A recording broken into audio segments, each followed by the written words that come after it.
A grabar. Estamos, compartir pantalla. Clase 8, Pentateuco. Esta es la última clase de la materia. El jueves que viene arrancamos con la materia nueva, que es cristianos posmodernos. O sea, nos vamos de Pentateuco, allá lejos, y bien bíblico, a un tema más hiper nuevo, moderno y que tiene que ver con nuestra realidad. Generalmente está pensada las clases de que sea una clase muy centrada en la Biblia y después una clase muy centrada en nuestra realidad. ¿Sí? Obvio que todas son bíblicas y todas tienen un fundamento bíblico y además todas las que son bíblicas tratamos de traerlo a hacerle un tipo de actualidad, ¿no? Pero generalmente con las clases vamos así, ¿no? Porque tenemos servicio cristiano, sería algo más actual, más de que sirva para ahora, y por ejemplo, Nuevo Testamento es más bíblico. Pero bueno, vamos a ver si podemos terminar. Lo que estuvimos viendo hasta ahora de Pentateuco, llegamos hasta lo que serían las leyes. Vimos la semana pasada que Levítico está en el centro y que tiene la mayor importancia dentro del Pentateuco. ¿Sí? Como dijimos, el Pentateuco, una de las traducciones posibles es ley, que generalmente es como se traduce. También puede ser enseñanza, pero ley sería una, y bueno, todas las leyes están en el centro del Pentateuco. Y después tenemos números y Deuteronomio. ¿Sí? Lo que vamos a ver ahora es la parte histórica, porque es así, Números y Deuteronomio contienen leyes, ¿sí? Pero eso no lo vamos a ver, sino que vamos a ver la parte de un poco de narración en el desierto, ¿no? Cuando están en el desierto. Eso se ve un poco en Éxodo, un poco en Números, y un poco en Deuteronomio. Un poco de cada cosa y está muy mezclado con leyes, ¿sí?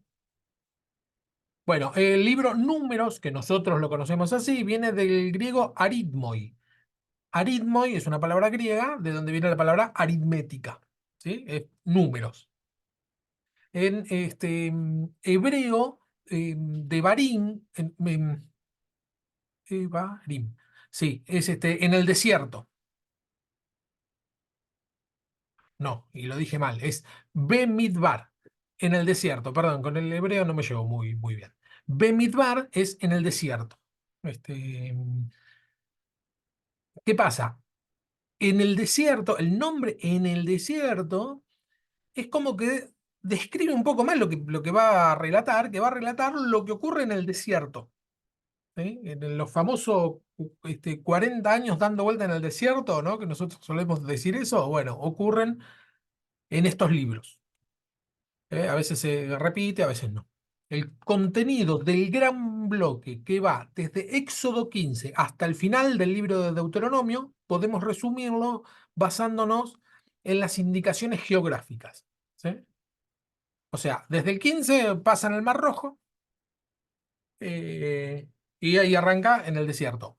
A la tierra prometida llegan pasado el Pentateuco. A la tierra prometida llegan con Josué, que ya no forma parte de la Torá. Josué, sino que va más allá, aunque en el sentido literario es el que viene a continuación, es como que podría ser en lugar de Pentateuco, sería Septateuco o algo por el estilo, pues sí, bueno, son en realidad 6 libros que tienen congruencia entre los 6, pero bueno, eso es para otra clase. Bueno, dice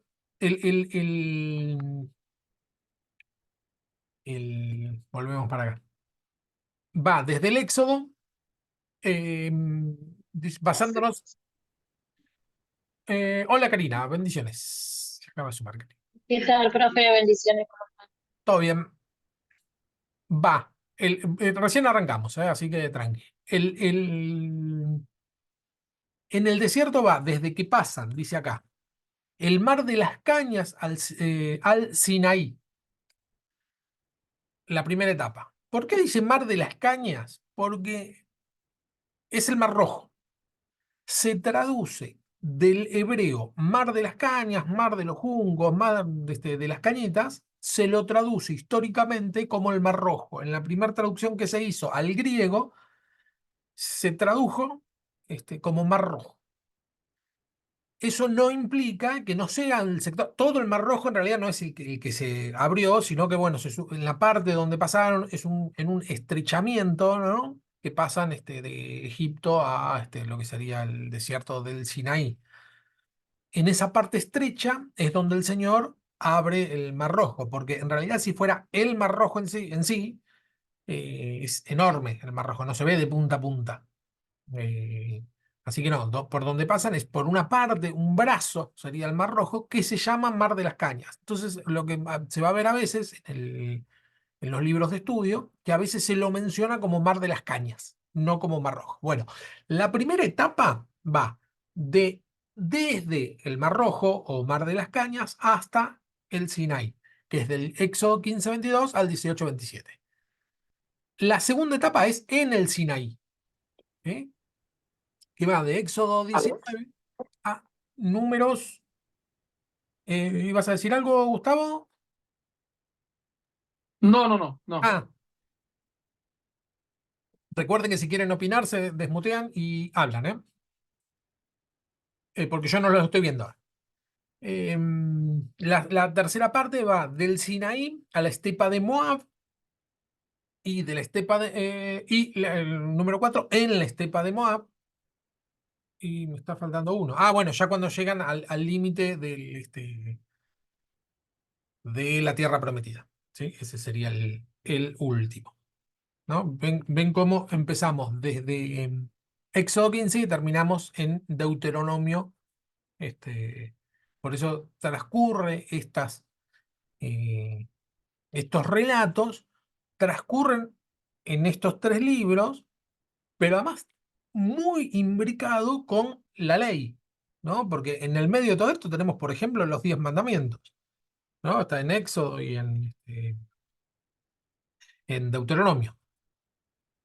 Se trata de secciones muy desiguales en extensión, contenido y estilo, y sobresalen la segunda y cuarta, amplísimas a causa de las partes legales. Las partes legales están contenidas dentro de la segunda y la cuarta. La segunda es en el Sinaí, ¿no? Que es cuando sube y todo, y la otra es en la estepa de Moab. Vemos cómo tiene su lógica esto, que se detenga más tiempo el relato en el Sinaí y en la estepa de Moab, porque los otros dos momentos geográficos, digamos, son de paso. El primero es que van del punto A al punto B y el segundo lo mismo, del punto B al punto C. ¿Sí? Son de paso, mientras que en el Sinaí y en la estepa de Moab es donde más tiempo se queda. Mediante indicaciones temporales y locales muy precisas, el texto nos hace revivir las primeras etapas que llevan al pueblo desde el mar hasta el Sinaí, pasando por el desierto de Sur. En total son 3 meses de camino, según indica Éxodo 19:1. En Éxodo 19:1 dice, esperen que lo vemos, Éxodo 19:1. Dice, en el mes tercero de la salida de los hijos de Israel de la tierra de Egipto, el mismo día llegaron al desierto Sinaí, ¿no? Eh, 3 meses son en total que, que tardan en esa etapa, ¿no? De transcurso desde el Mar Rojo hasta el Sinaí. Pero lo importante no son las etapas, sino lo que ocurre en cada una de estas etapas.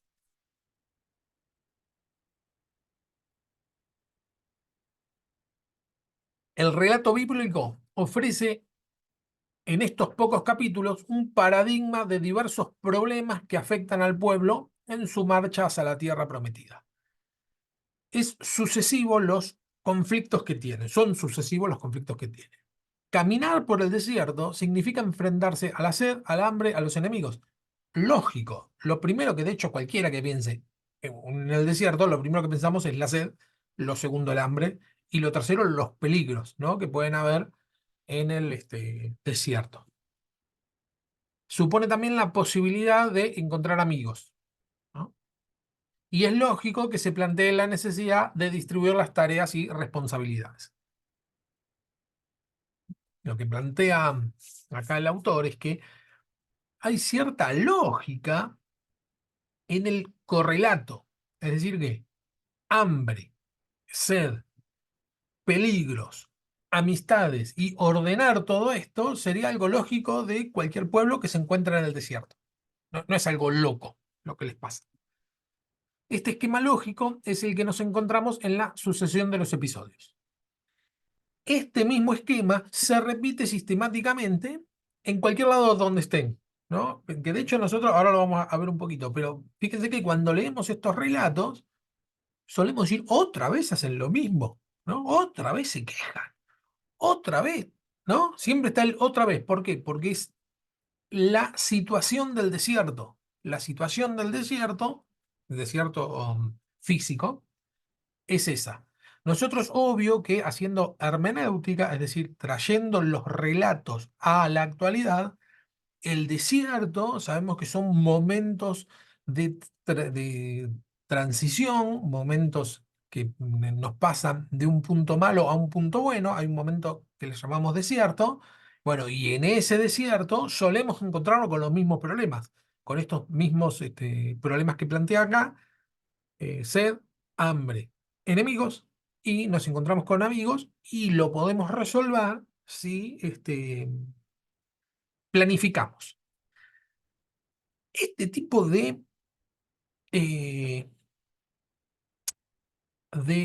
¿cómo se dice? De estructura en un texto bíblico, en cualquier texto, pero más que nada en el texto bíblico, la encontramos o nos damos cuenta si nos abocamos a la tarea de leerlo completo, leer los textos lo más completos posibles. Hay dos formas de leer la Biblia. Una es centrándonos en un pasaje, nada más. Y bueno, tratar de en ese pasaje encontrar la riqueza espiritual o el mensaje bíblico. Eso está bien. El problema es si solamente nos manejamos de esa manera. Si solamente nos manejamos de esa manera, no entendemos todo el contexto o parámetros de comportamiento de las personas que solemos tener. Esos parámetros lo encontramos cuando leemos libros completos, ¿no? O otro tipo de mensajes si leemos los libros completos. Por eso siempre conviene. Para una lectura devocional, podemos leer un pasaje y meditar en ese pasaje. Pero para el estudio bíblico, lo que conviene es agarrar los libros y leerlos de principio a final, para encontrar toda esta riqueza, ¿no? Inclusive varias veces leerlo, porque este tipo de descubrimientos, entre comillas, ¿no? Que se hace, es a partir de leerlo, leer el texto. Lo leo varias veces, entonces digo, pero acá esto se repite, a ver qué pasa. Y más en los textos hebreos, donde la repetición significa algo. Cuando en el hebreo se repiten muchas veces las cosas y hay que tener ¿cómo se dice? La agilidad o la gimnasia de tanto leer y de tanto estudiar, de darse cuenta que sí, esto se está repitiendo. Entonces acá hay algo. Si se repite es que hay algo. Bueno, ¿cuáles son los temas? Los que mencionamos recién. La sed, primero. Tenemos en 15, 22, 27. Dice así. ¿O esto? Marcharon durante, marcharon durante 3 días por el desierto sin encontrar agua. Por fin se acercan a Mara, pero cuando llegan no pueden beber el agua porque estaba amarga. Mara quiere decir amarga, amargura o lugar amargo. Se refiere a aguas envenenadas o aguas no potables. Eran aguas que no se podían tomar. Entonces ahí dice, supone una gran alegría de encontrar en Elim 12 fuentes de aguas y 70 palmeras y acamparon junto al agua.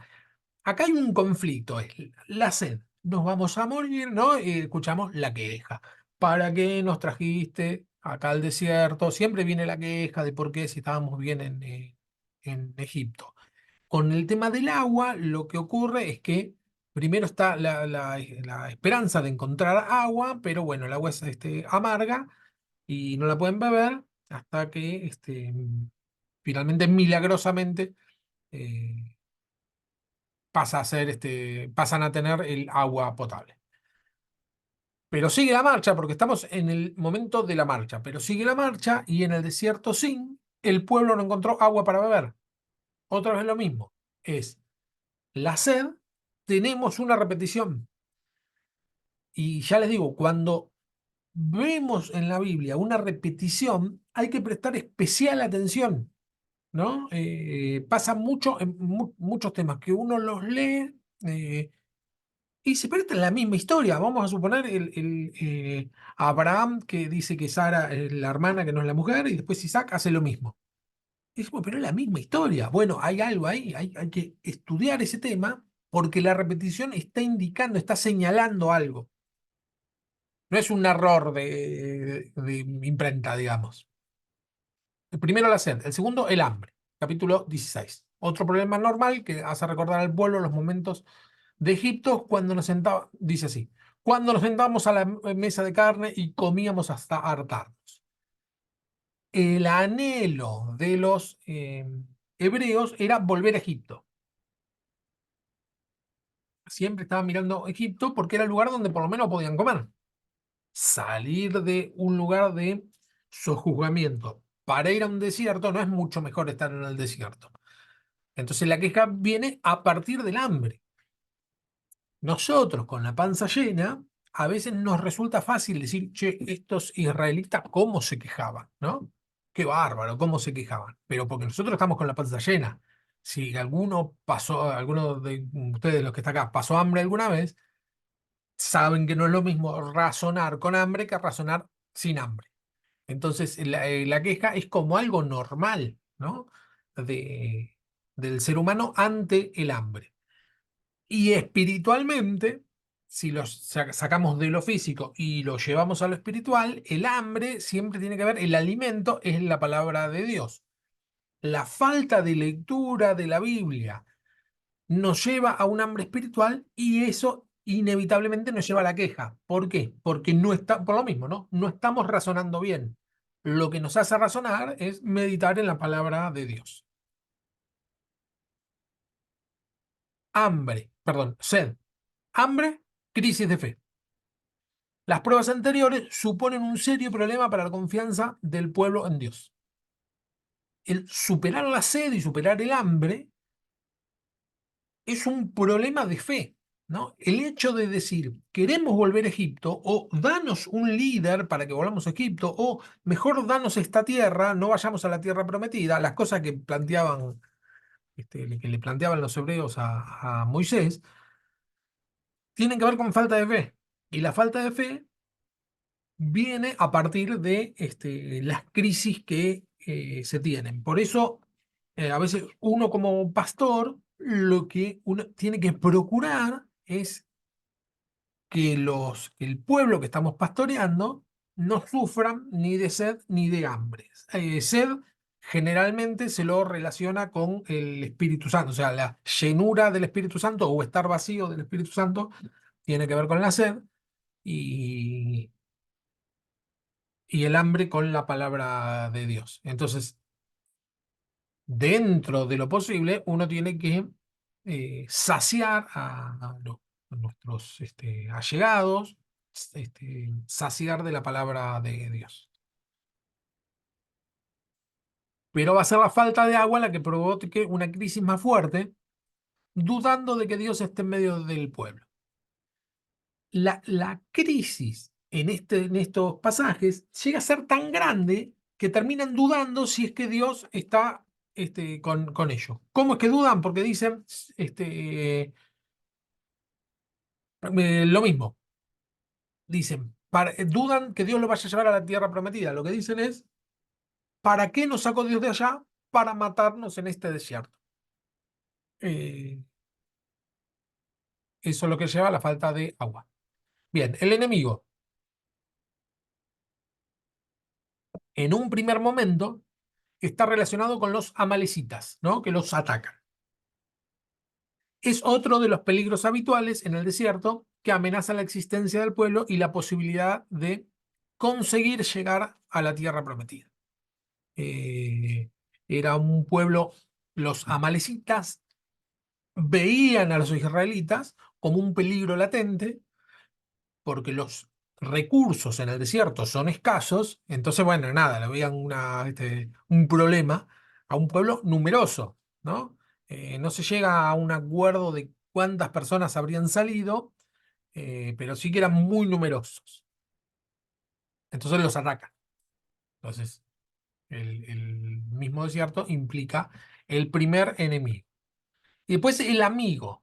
Dentro del conflicto encontramos, o dentro del desierto, mejor dicho, encontramos amigos. En este caso, Jetro, sacerdote de Madián y suegro de Moisés.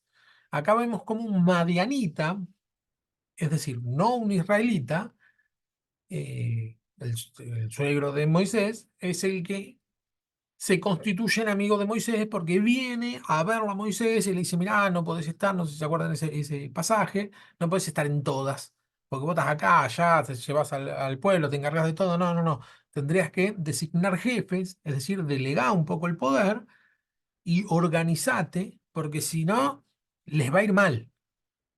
Eh, Eso es comportarse como un amigo, ¿no? Ayudar por la misma experiencia, Jetro era más grande, por la misma experiencia, ayudar a un amigo.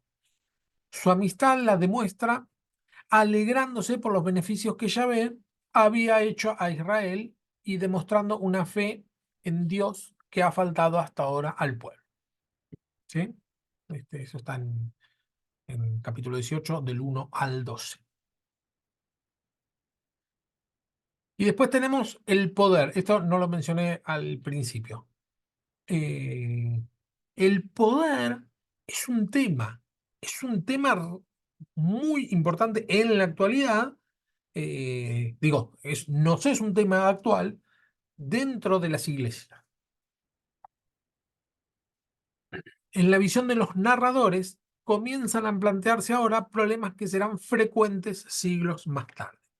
Concretamente, la necesidad de repartir el poder y las tareas que supone para que una sola persona no cargue con todo el trabajo. Lo que dijimos recién de Jetro. Lo que le dice es, bueno, no podés estar a cargo de todo, sino que tenés que aprender a delegar. Es una tarea que, bueno, si uno empieza a liderar un área o pastorear un área de una iglesia, en un lugar donde ya es grande, ¿no? Vamos a suponer que te llaman de pastor en una iglesia, que funciona, entonces, bueno, ya tenés eh, armadas las áreas, entonces solamente tenés que ir y empezar a encargar de los asuntos. Una cosa es esa, y otra cosa es cuando uno empieza la iglesia desde cero, y si, bueno, somos unos pocos, nos reunimos en casa, oramos, cantamos unas canciones, leemos la palabra y ya está. En la medida que va creciendo, uno empieza a tener los problemas que tuvo Moisés, que es que uno ya no puede encargarse de todo. Y entonces ahí viene la necesidad de delegar el poder.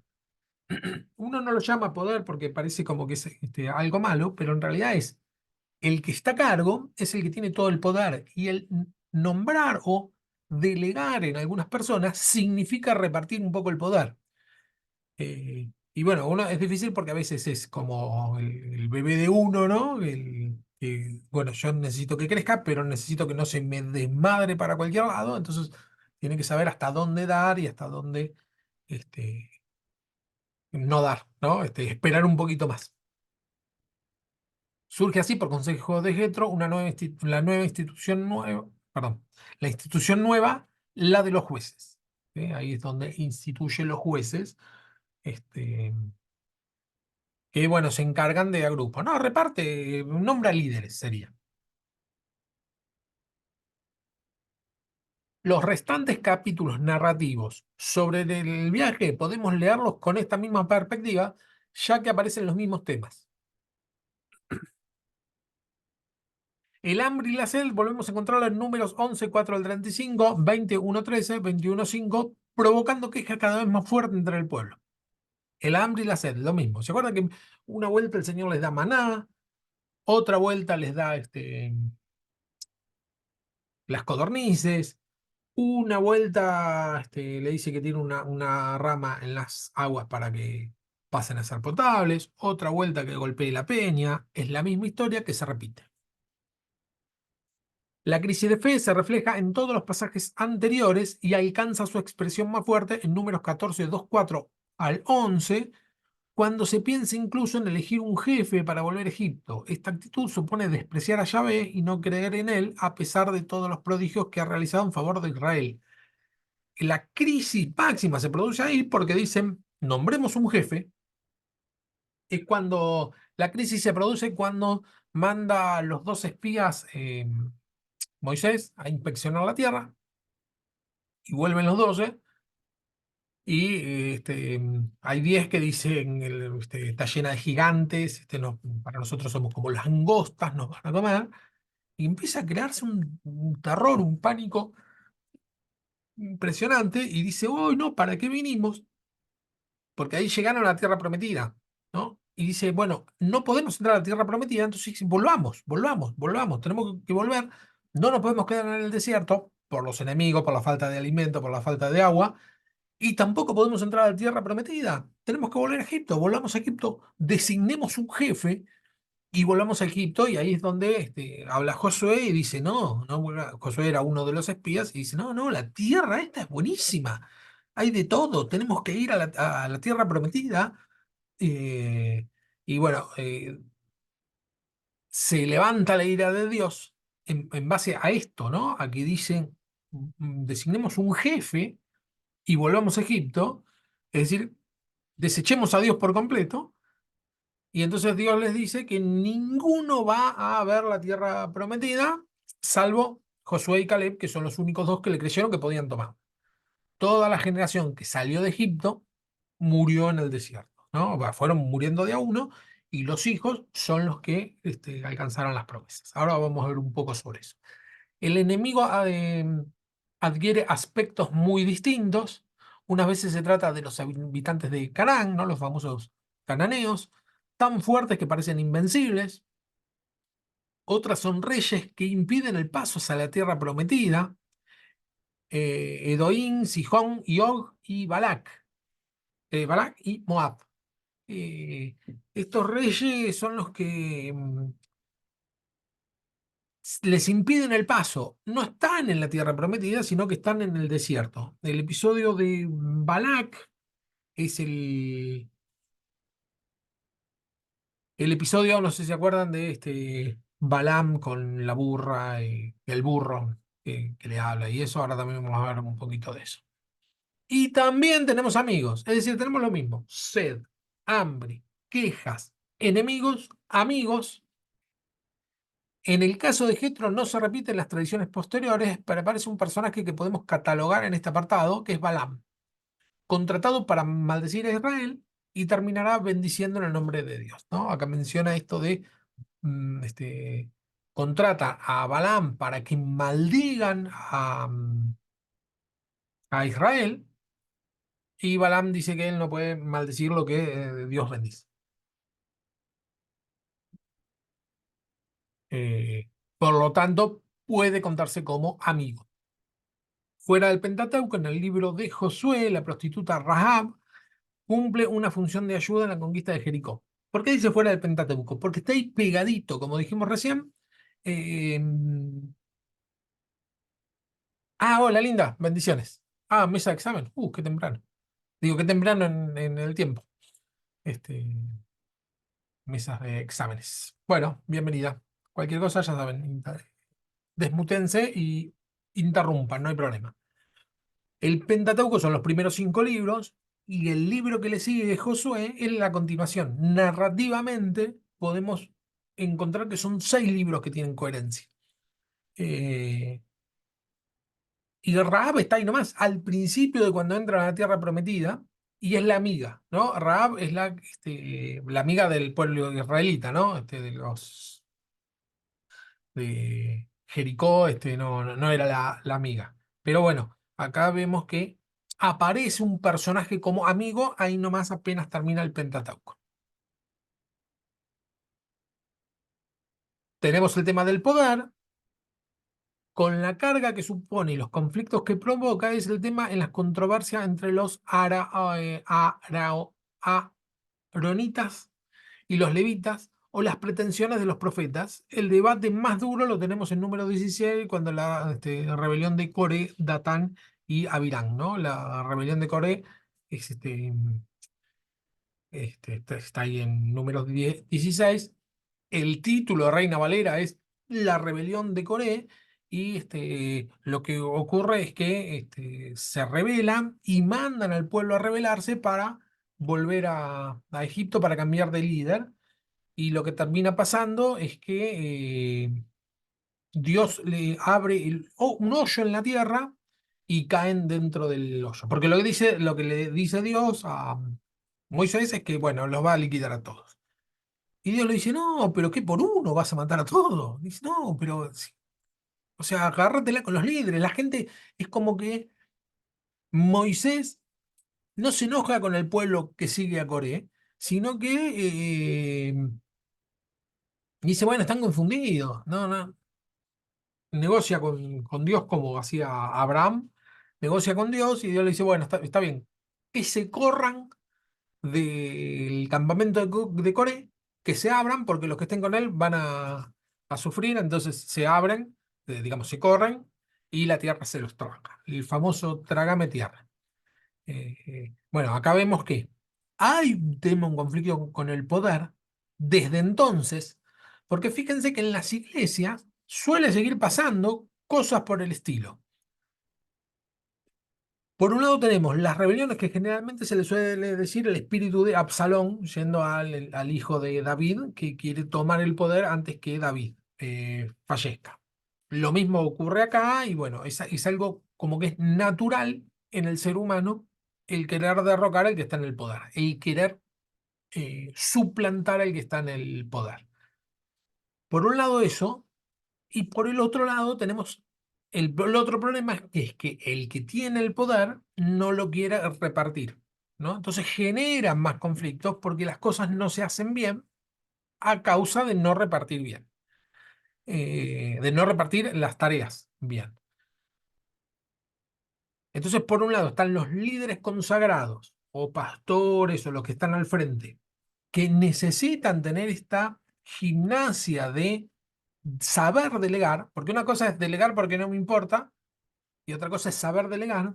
Y por otro lado está la impaciencia de los que ven que no se está haciendo bien las cosas y deciden tomar el poder por la fuerza, ¿no? Generalmente cualquiera de las dos posturas terminan mal. Entonces, por eso, según la posición donde estemos, tenemos que saber o delegar si estamos en autoridad para poder delegar, y esperar, si no estamos en esa posición, esperar con paciencia, en oración, etc. Aunque muchos de estos textos solo pretenden justificar privilegios posteriores, es interesante leerlos con la perspectiva de un grupo humano que va sintiendo la necesidad de organizar y distribuir el poder. El tema del poder, como le dije recién, es algo que no se habla en la iglesia, es un tema central en cualquier grupo de personas, el tema de la distribución del poder. Y ya digo, nosotros a veces decimos poder y nos suena hasta peyorativo o nos parece que no tiene nada que ver con la iglesia, y la realidad es que sí, que tiene mucho que ver con la iglesia, eh, sobre todo en el tema de organizar, ¿no? Eh, nosotros sabemos que, bueno, el Señor dijo que el que quiere estar, el que quiere ser el primero tiene que ser el último, hay que ser, servir a los más chicos, a los más, a los chiquitos, dice, o por el estilo, que debemos ponernos en una posición inferior, etcétera. Por un lado sabemos eso, pero la realidad es que el que conduce una iglesia, una institución o lo que sea, es el que tiene el poder. Eh, y eso hay que administrarlo con sabiduría. Eh, Esto pasa acá y después lo vemos en el libro de los reyes, con con todos los reyes. Me parece que no hay uno que zafe y que no sepa administrar el poder, porque ni David zafó, que era el mejor. Bueno, los personajes. La actitud del pueblo se caracteriza por la queja, ¿no? El pueblo es uno de los personajes. Y lo que tenemos es la queja. La desconfianza, la desobediencia y el miedo a la libertad manifestado en el deseo de volver a Egipto. Tenemos la queja, la desconfianza de que Dios nos vaya a llevar a un buen final, la desobediencia a lo que Moisés dice por boca, perdón, Dios dice por boca de Moisés, y se menciona acá el miedo a la libertad. Digamos, esto ya sería en un aspecto más bien psicológico, que todo esto, la queja, el miedo, la desconfianza, es por miedo a la libertad, porque eran un pueblo esclavo. En el desierto, eso lo que suelen decir muchos estudiosos o predicadores, en el desierto es donde Dios cambia a un pueblo de esclavos a un pueblo libre. Esa purificación que implicó que muera toda la generación que salió de Egipto sirve para perder el miedo a la libertad, ¿no? La libertad implica un miedo porque significa uno hacerse responsable de las consecuencias, ¿sí? Si me va mal es por culpa mía. No hay alguien más a quien echarle la culpa. Y bueno, adviértese el fuerte contraste con la actitud de Jetro, ¿no?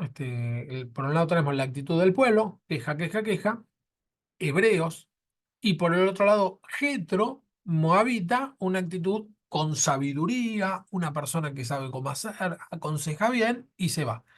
Eh, no quiere él el poder, no es que él se postula, sino que él quiere que las cosas le salgan bien. Por eso es uno de los hitos como amigo, el primero. La postura del pueblo no cambiará en los capítulos siguientes. La desconfianza ante el futuro adquiere una especial fuerza en Números 13-14, donde se plantea de forma tajante la posibilidad de volver a Egipto. A todos estos pecados se añadirá uno nuevo, el de la idolatría. Eh, tenemos dos eventos importantes de idolatría. Uno es cuando Moisés está en el monte recibiendo la ley, y el pueblo se impacienta y hacen el famoso becerro de oro, ¿no? El becerro de oro, necesitaban ellos una imagen como las que tenían en Egipto para que los guíe, ¿no? Y el becerro era uno de ellos. La idolatría metida ahí. Y por el otro lado, ¿me acuerdo si lo puse? No. ¿De acuerdo con qué mujeres? eh, Éxodo 32. Se juntan con unas mujeres extranjeras y adoptan la idolatría, pero no me acuerdo qué mujeres eran. Esperen que ya les digo. Éxodo 32. Sacaron entonces a Aarón, levántese los dioses.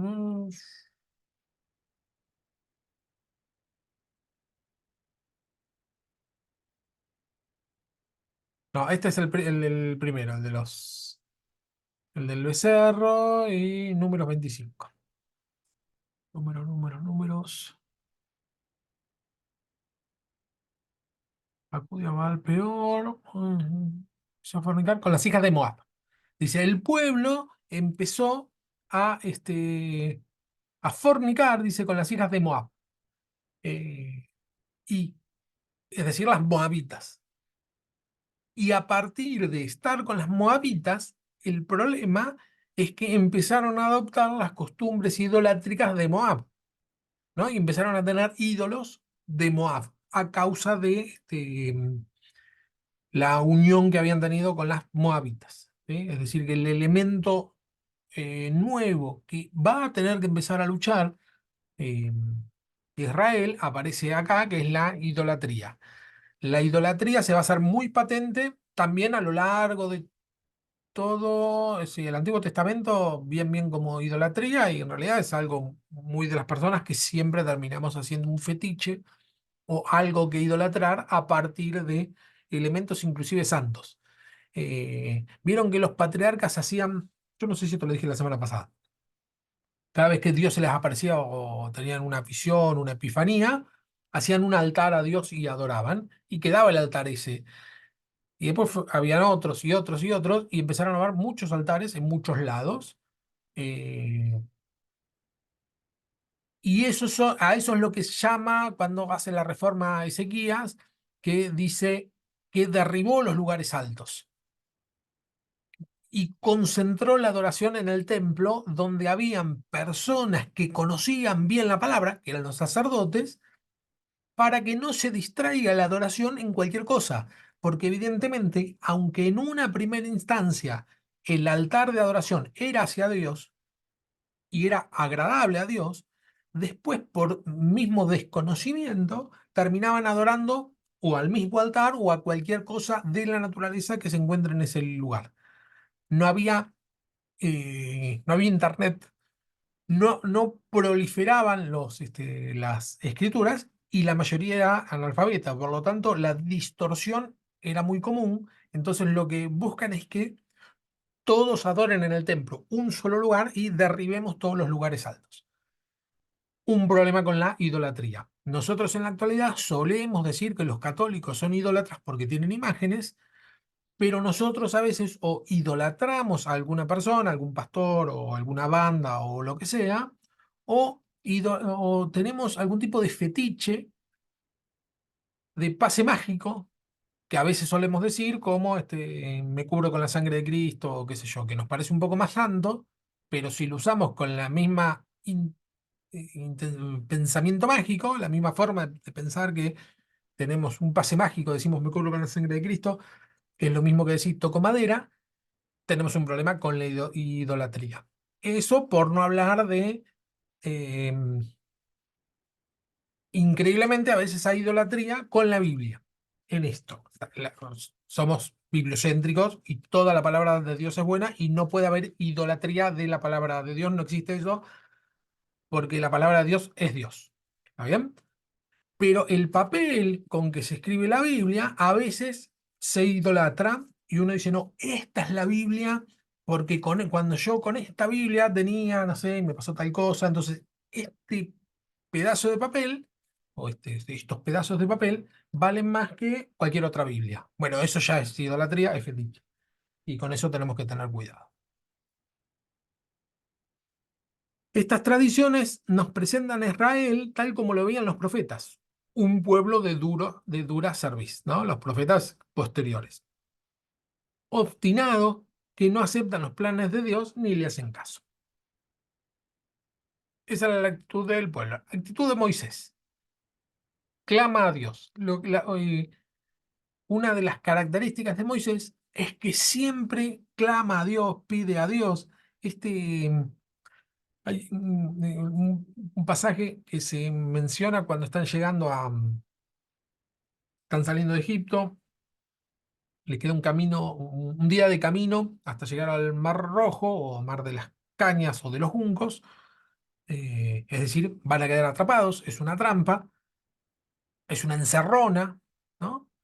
Eh, y entonces, ¿qué hace Moisés en ese momento? Clama a Dios, y ahí es donde Dios le dice, ¿por qué claman a mí? ¿No? Que nosotros decimos, "Mira, ¿quién va a clamar?" Y la respuesta de Moisés es, ¿por qué claman a mí? Di al pueblo que marchen. Porque cuando lleguen al mar, yo voy a hacer un prodigio que no lo va a ver, que va a ser único, etcétera. El tema de clamar a Dios en todo momento es bueno, salvo cuando Dios ya te dijo que tenías que hacer, porque Dios ya le había dicho que tenían que marchar. Entonces dice, pero perdón, todavía no acabaste tus recursos, te queda un día de camino, seguí tu camino. Todavía no es momento de clamar. Eso por un lado. Pero después todo el tiempo, Moisés le dice, ¿qué voy a hacer con esta gente? ¿Qué voy a hacer con este pueblo? ¿Qué les voy a decir? Etcétera, ¿no? Y Dios habla. Y Dios habla con él, Dios habla con él. Esa es la actitud de Moisés, que nos sirve como actitud de líder, ¿no? Da al pueblo leyes y mandatos, se queja del pueblo ante Dios, me quedó mal ahí, intercede en la batalla. Intercede en la batalla es cuando peleaban, no sé si se acuerdan, que tenía la mano Moisés arriba y mientras que la tenía arriba, ganaban y cuando se cansaba y le bajaban los brazos perdían. Y entonces Josué y creo que Caleb, pero no estoy seguro, le sostienen las manos eh, y ganan. No, Josué estaba peleando, le sostienen las manos y ganan la batalla porque ya no podía más. Esa es una forma de interceder, es una forma física de interceder. Resuelve los asuntos del pueblo, ¿no? Cada vez que hay un problema, él va y los resuelve. Junto a todo esto, aparecen como el gran intermediario entre Dios y el pueblo. La función principal que tiene Moisés es esta: intermedia entre lo que Dios le dice al pueblo y lleva la oración del pueblo hacia Dios. Es la tarea de un sacerdote, ¿no? La que él hace. Aunque él no es el sacerdote, sino que lo tenemos a Aarón, la función que Moisés cumple también es de sacerdote. Por eso también lo que Jetro le dice, ¿no? No te puedo ocupar de todo, porque él era el líder político, el líder espiritual, el intercesor, etcétera. Era todo. Bueno, por eso es lo que es Moisés, ¿no? Lo que representa para todo el pueblo Moisés. Las tradiciones posteriores desarrollarán especialmente los temas de intercesor. Eh, Acá también vemos que muy parecida a la función de Abraham en la intercesión, ¿no? Y después tenemos la actitud de Dios. Soluciona pacientemente los problemas. Cura, alimenta, da agua, protege. Esto también un poco lo que habíamos visto la semana pasada con el tema de los pactos de vasallaje. Tienen que ver con esto. Bueno, a lo que se compromete Dios es a esto, dentro del pacto, ¿no? que hacemos, perdón, que Él hace con nosotros. Dentro del pacto, la función de Dios es: ustedes van a ser mi pueblo y yo voy a ser su Dios. Lo que implica ser Dios es esto: alimento, protección, agua, sanidad. Es la parte que a Dios le toca. La parte que a Dios le toca, vemos que Él lo hace siempre. No es que en una dice, bueno, ya estaba listo, me cansé o estaba distraído. Prueba a Israel, pero siempre con paciencia. La relación con Él desde el punto de vista legal se subraya en 15:26: obediencia, guardar el sábado, administrar la justicia. Siempre la obediencia. El guardar el sábado es algo muy interesante con respecto a lo que significa el sábado, que no necesariamente, esto es un paréntesis, no necesariamente es un día de la semana.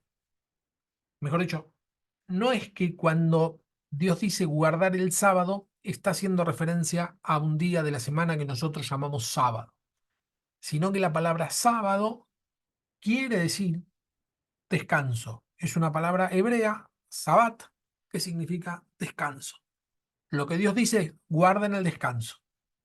En hebreo, digamos, si leyéramos solamente hebreo, leeríamos: tienen que guardar descanso, porque al séptimo día Dios descansó. Guardar descanso, descansar, siempre es descanso. Un día a la semana tenés que descansar porque al séptimo día Dios descansó, ¿no? Entonces lo que manda Dios es a que un día en la semana descansemos. Después, como el día de la semana que se descansaba se le empezó a llamar descanso, Sabbat, sábado, nosotros pensamos que el sábado es el día de descanso, algunos creen, e inclusive algunos lo hacen de forma religiosa. Si no, el Sabbat no se hace nada. Bueno, los judíos lo siguen haciendo así, pero hay un grupo de cristianos que también lo hacen, que es: no tenemos ningún tipo de trabajo el sábado. Bueno, no solo que eso es religiosidad, por lo tanto idolatría, sino que no es el espíritu de la ley. Lo que dice es: un día a la semana guarda el descanso. Eh, Hay un libro que se llama Los Generales de Dios, muy interesante, que habla de pastores de mucho renombre que conquistaron muchas cosas en el siglo XX, ¿no? Algo del siglo XIX, siglo XX, y la mayoría fracasó por no descansar. Eh, se agotaban, no comían, porque estaban muy metidos, entre comillas, en las cosas de Dios y no se dieron cuenta que era una orden de Dios descansar, dormir bien, descansar un día a la semana.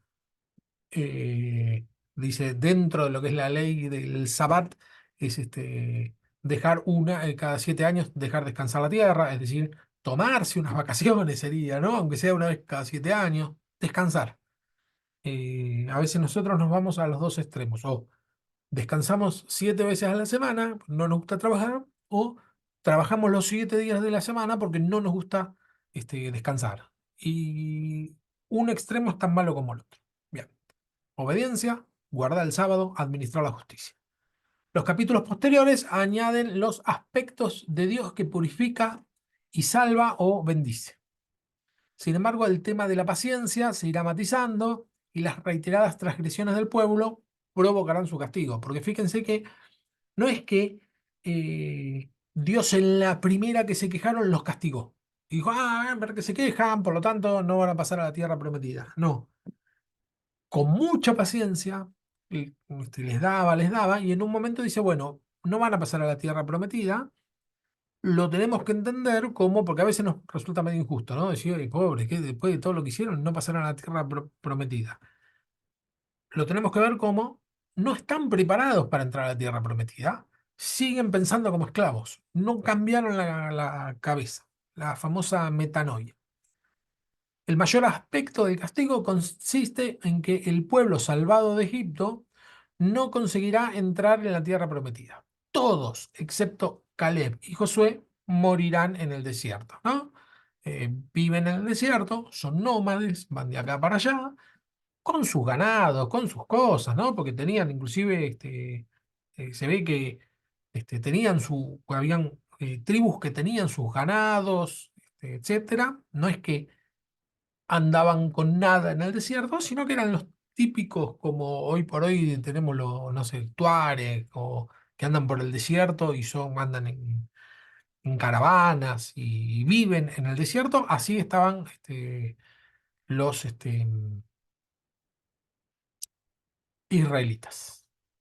Serán los hijos quienes reciban la promesa. Pero esto demuestra al mismo tiempo que Dios permanece fiel y que la bendición supera el castigo que el pueblo se ha provocado con sus pecados. Esto está bien claro, Dios dice, ok, no va a pasar ninguno a la tierra prometida, todos van a terminar muriendo en el desierto. Entonces, uno podría pensar que Dios no cumple lo prometido, pero no, porque Dios cumple lo prometido porque lo que Él prometió era que el pueblo iba a llegar a la tierra prometida. Bueno, el pueblo con esas personas no, pero el pueblo sí, que son con sus hijos. Dios permanece fiel a sus promesas. Y por último tenemos los aportes del Pentateuco a la teología bíblica, ¿no? Estos son algo que dice acá Pablo Andiniach, menciona unos aportes, los vamos a ver ahora. La creación no cesa. Primero, el primer de los aportes. La expresión en el principio, eh, bueno, no me acuerdo cómo era la palabra, podría también entenderse como fórmula que abarca desde 1.1 hasta capítulo 11 o hasta la totalidad del libro. Bereshit era la palabra. ¿Se acuerdan que habíamos visto al principio que Bereshit, la letra era como una C invertida, la primera letra, y es como que abre hacia el resto? Antes, se lee al revés, ¿no? En hebreo, antes del principio no hay nada, después hay todo, y el presente continuo en la creación implica que Él siempre está creando, ¿no? Que no es que Dios creó las cosas en un momento determinado, sino que Dios crea y sostiene permanentemente la creación. Esto es en contra del argumento de Friedrich Nietzsche que dijo Dios murió, ¿no? Era creo que hay hasta una película que dice Dios no ha muerto. El punto es, a la pregunta, porque si uno decía Dios no existe, la pregunta era, bueno, ¿y quién creó todo? Entonces lo que dice Nietzsche es, sí, Dios creó todo, pero después murió. Entonces, ¿quién creó todo? Dios, pero murió. Ese sería el argumento muy, muy, muy sintetizado, ¿no? Entonces, es un error porque lo que implica la creación es una creación continua, permanente, y que permanentemente sostiene la creación, ¿sí? Sin el brazo de Dios permanente, la creación se caería. Hay una evidente intención de cerrar la obra creacional al concluir el relato de la Torre de Babel y agregar la genealogía que conecta con Abraham. Pero la sustitución de hechos contradice la idea de que Dios cesó de crear a partir de ese momento, y más bien lo que muestra es que lo hace de manera distinta, ¿sí? Esto mismo, Dios no terminó la creación, Dios crea permanentemente, eh, por lo tanto, estaría, sería incorrecto creer que la creación es solamente el libro de Génesis, ¿no? Bueno, ahí está la creación y después todo sigue surgiendo sin la creación de Dios. La actividad creadora se expresa primero en la formación del pueblo de Dios. No es Abraham quien busca a Dios, sino que este es el que lo llama, ¿sí? Acá vemos que también que no es una intención del hombre buscar a Dios dentro de la teología bíblica del Pentateuco, no es eh, una iniciativa humana buscar a Dios, sino que es una iniciativa divina buscar al hombre permanentemente. Eh, El pueblo clama, les pone un líder. Cuando lo llama a Abraham, estaba en Ur de los Caldeos, lo llama, siempre está buscando, forma un pueblo, purifica el pueblo, etcétera. Se ve perfectamente la tarea de Dios, la tarea creacional de Dios permanentemente en todo el Pentateuco y cómo es una iniciativa de Dios. El Dios que elige al pueblo a todos los pueblos. Una contribución de la teología del Pentateuco que permeará todo el Antiguo Testamento es el concepto de pueblo elegido. En un primer momento esto se entendió como una relación de exclusividad, pero con el correr del tiempo se vio que el amor y la atención de Dios se extendía a otras naciones. Y vemos el caso de Jonás. Jonás no sé si se acuerdan que dice que Dios le dice, ve a Nínive, aquella gran ciudad, porque voy a destruirlos. Y Jonás, en lugar de ir a Nínive, se fue a Tarsis, que es el lado opuesto. Nínive era la capital de Asiria. eh, los asirios fueron los que se llevaron preso se llevaron cautivo a los israelitas, la parte del norte de Israel. ¿Se acuerdan que se había dividido en dos? La parte del norte es capturada y llevada cautiva a Nínive. Se habían desarmado Israel. Eran, digamos, lo peor de lo peor era Nínive para el pueblo de Israel porque habían separado a las familias, matado a sus líderes, torturado, ¿no? Porque les sacaban los ojos, eran brutales, etcétera. Y entonces Jonás dice, no, yo no voy a ir porque tu intención es perdonarlos. Yo no quiero que lo perdones, lo que quiero es que lo destruyas. Eh, y sin embargo, vemos que Dios insiste con mucha paciencia con Jonás y mucho amor y mucha paciencia con Nínive, eh, que era un pueblo nefasto, ¿no? Bueno, Jonás predica que los va a destruir, y entonces se arrepiente, ayunan todos, y Dios los perdona. ¿Por qué? Porque se arrepienten, les da la posibilidad de arrepentirse. Un pueblo no solo que no era israelita, sino que era enemigo de los israelitas. Habían hecho una de las peores calamidades que se puede hacer sobre un pueblo, y Dios no es que los perdona solamente, sino que busca perdonarlos. Busca arbitrar los elementos, instrumentar todo para que entiendan que se tienen que arrepentir y después poder perdonarlos. Hay una voluntad de las personas de arrepentirse, no de Nínive, porque dice que todo, hasta los animales ayunaron, pero primero está la vocación de Dios de lograr que entiendan que se tiene que arrepentir y lo elige a Jonás. Por lo tanto, lo que vemos es que Dios escoge a Israel, pero no desecha el resto. Y esto lo vemos en Jonás. Porque no desecha a los enemigos de Israel. No son las virtudes de Israel las que le hacen merecer la tierra, sino que es el amor de Dios quien las entrega a ellos sin esfuerzo. Eh, Esto lo vemos con la caída. Esto nos estamos pasando un poco, ¿no? Del Pentateuco, pero acá lo que dice es el aporte de la teología bíblica, ¿no? Y la teología bíblica lo que busca es leer, otro paréntesis abro.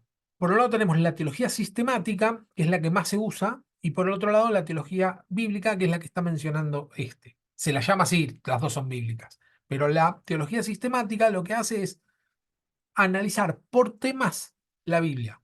Entonces decimos, bueno, primer tema, amor de Dios.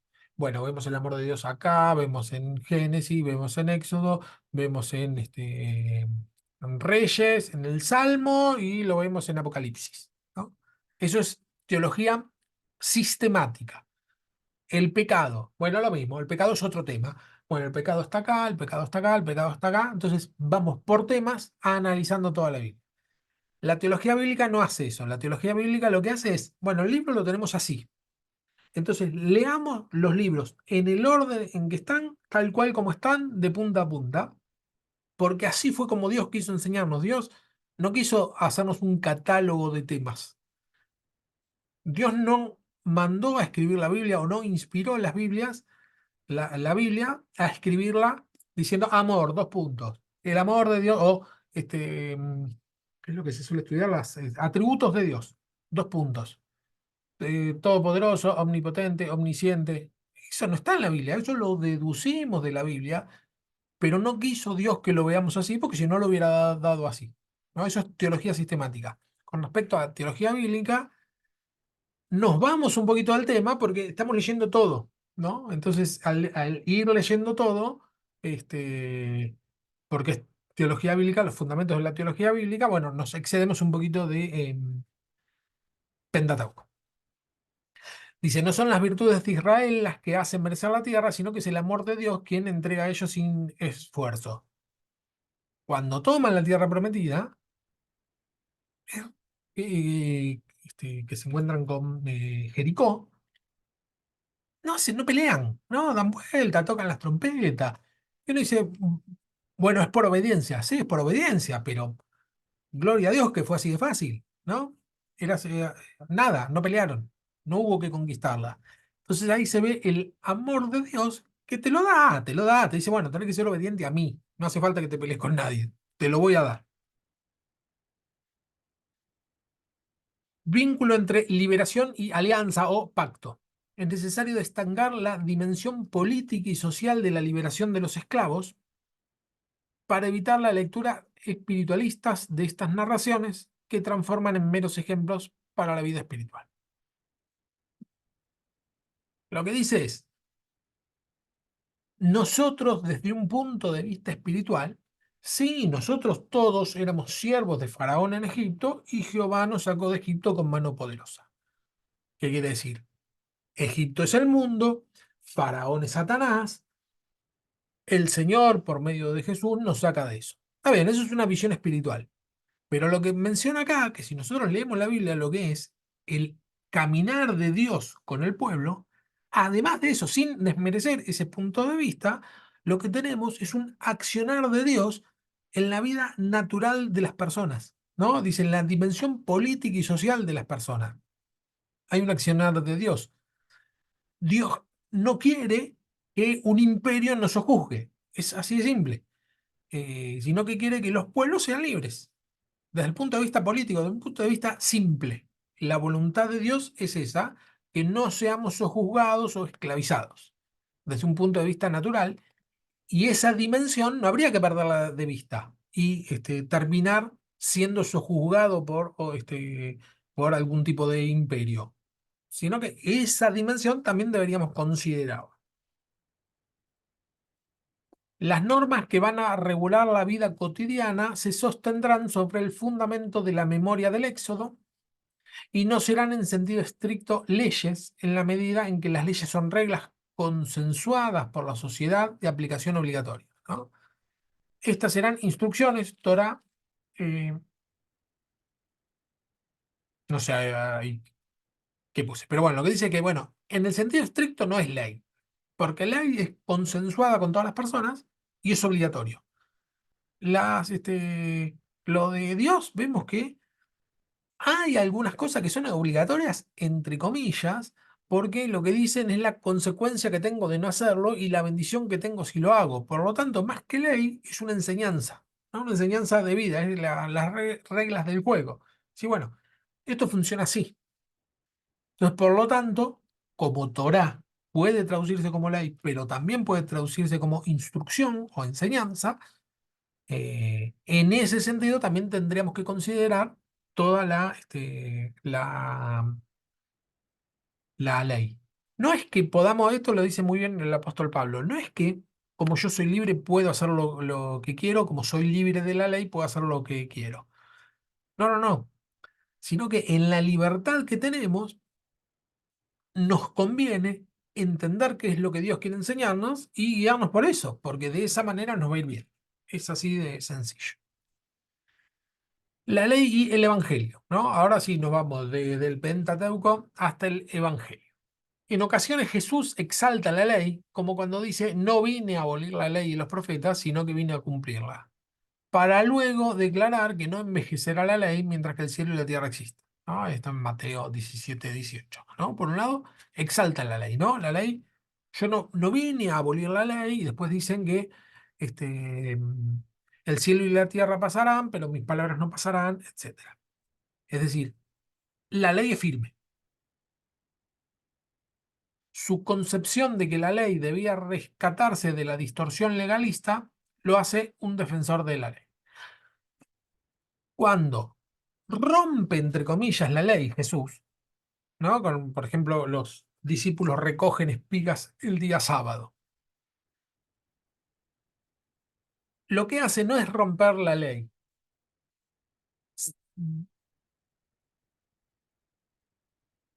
Dice Karina, estoy en la obediencia hacia Dios por decisión de seguirlo. Claro, exactamente. Es una decisión en libertad que uno toma de seguir a Dios.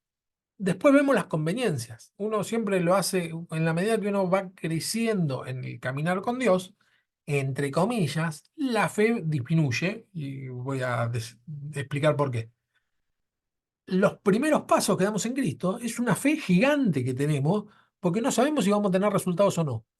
En la medida que vamos caminando con Dios, ya sabemos que tenemos resultados.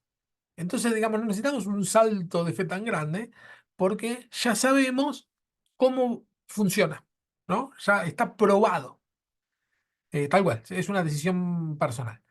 Bueno, lo que decía Jesús es que es tratar de sacar el legalismo, no la ley. Los israelitas eran tan duros con la ley, pero sobre todo los religiosos, ¿no? En la época de Jesús, eran tan duros con la ley, con guardar el sábado, que no podían hacer absolutamente nada el sábado. Si no habían preparado la comida con anticipación el día anterior, bueno, ese día, el día del descanso, no podían cocinar. Pero además de eso, dice, dentro de las leyes que iban agregando, si un animal cae en un pozo, un animal que después inclusive es a una persona, ¿no? Puede ser, cae en un pozo y está lastimado y está vivo y es sábado, bueno, le conceden a que uno lo saque del pozo, si está vivo y está lastimado. Pero si cae en un pozo, aunque sea un familiar, y muere, no lo saques, porque ya no hay nada que hacer, sácalo al día siguiente. Eh, una exageración de la ley, sobre todo la ley del sábado, que es la ley del descanso, que es una ley para beneficiarnos. Decir, bueno, para un poco, descansar, tranquilo, ¿no? Ese sería, si lo vemos como una obligación, ¿no? Como decíamos recién, una ley en el sentido natural de la palabra ley, bueno, estás obligado a descansar. Pero si lo vemos como una enseñanza, sí, vemos que nos conviene descansar, ¿no? Sí, bueno, tranquilo, para la moto, como se dice acá en Argentina, para la moto, descansá, y seguís al día siguiente. Bueno, esto es lo que combate Jesús. No la enseñanza en sí, sino el legalismo. Las reglas del código de pureza deben ser consideradas por el practicante cristiano. Va a terminar diciendo un poco para, ¿cómo se dice? Agitar un poco las aguas, ¿no? Pues dice el autor, el código de la pureza deben ser consideradas por el practicante cristiano. No lo decimos en sentido mecánico, sino en su significación profunda. El código de la pureza habíamos visto que era que si uno había tocado un cuerpo, un muerto, tenía que purificarse, si un llagado, si tenía llagas, si sangraba, o en la mujer cuando menstruaba, etcétera, tenía que pasar tantos días para purificarse, y bueno, eso sería el sentido mecánico. Pero lo que dice es que la ley de la pureza es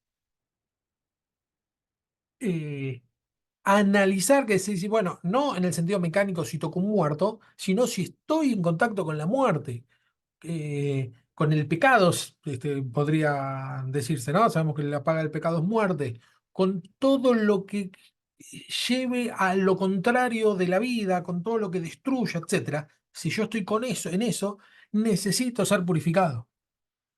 Por eso dice, todo cristiano debería guardar la ley, no en un sentido mecánico, sino con una significación más profunda. Establecen un modo de relación con Dios y un camino de reparación ante la falla, ¿no? La ley lo que tiene es eso,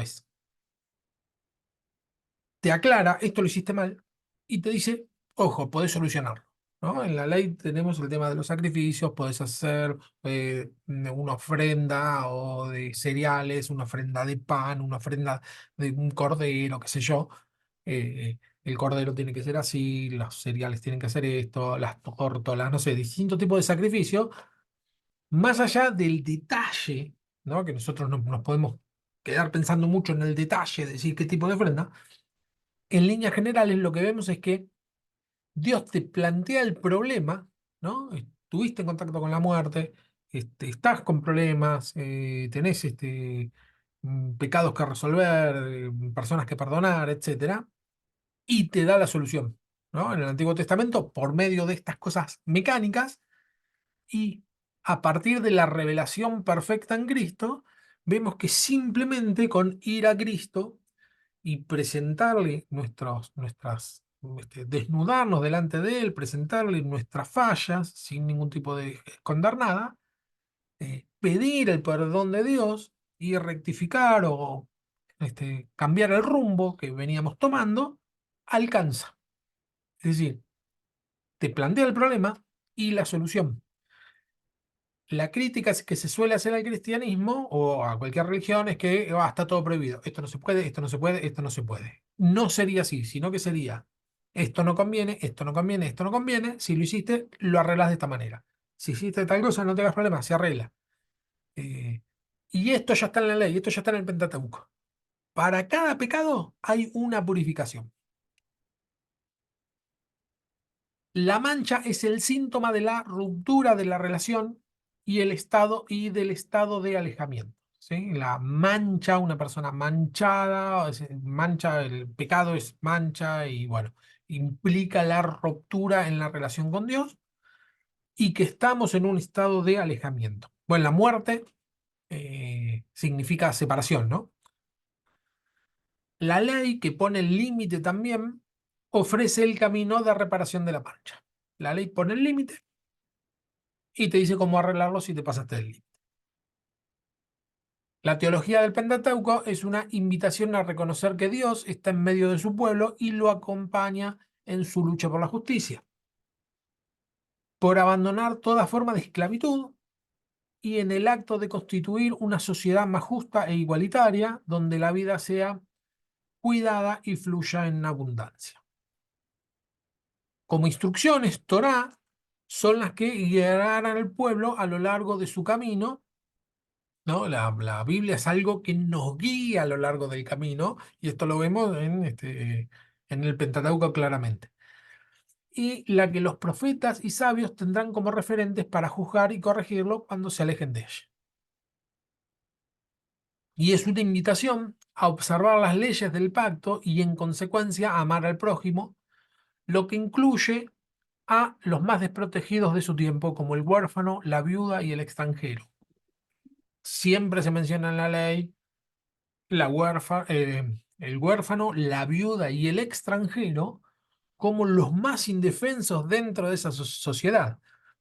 Nosotros en la actualidad, bueno, el huérfano, si es niño, sí que es indefenso, la viuda ya no tanto, sino que solamente es una mujer que está en un momento de tristeza o ya no superada, y el extranjero no es, en nuestra sociedad no es una persona de segunda categoría o más desfavorecidas.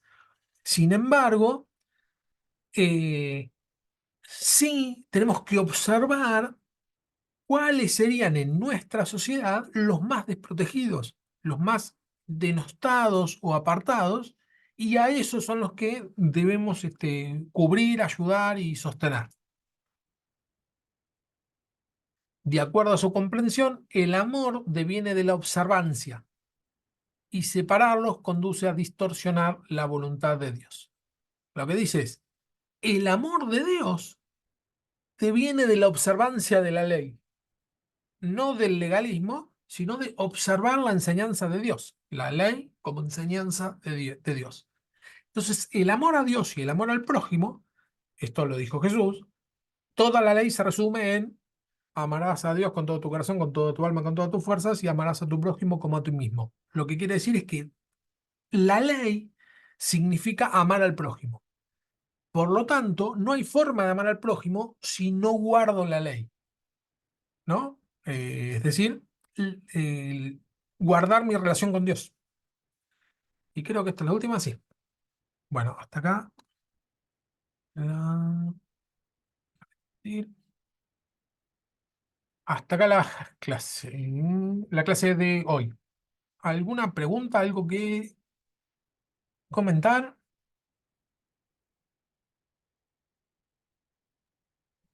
No, no, la verdad que buenísima la clase de hoy. Buenísima, como todas, ¿no? Me alegro. Bueno, la semana que viene eh, vamos a ver algo de cristianos posmodernos. Eh, arranca muy,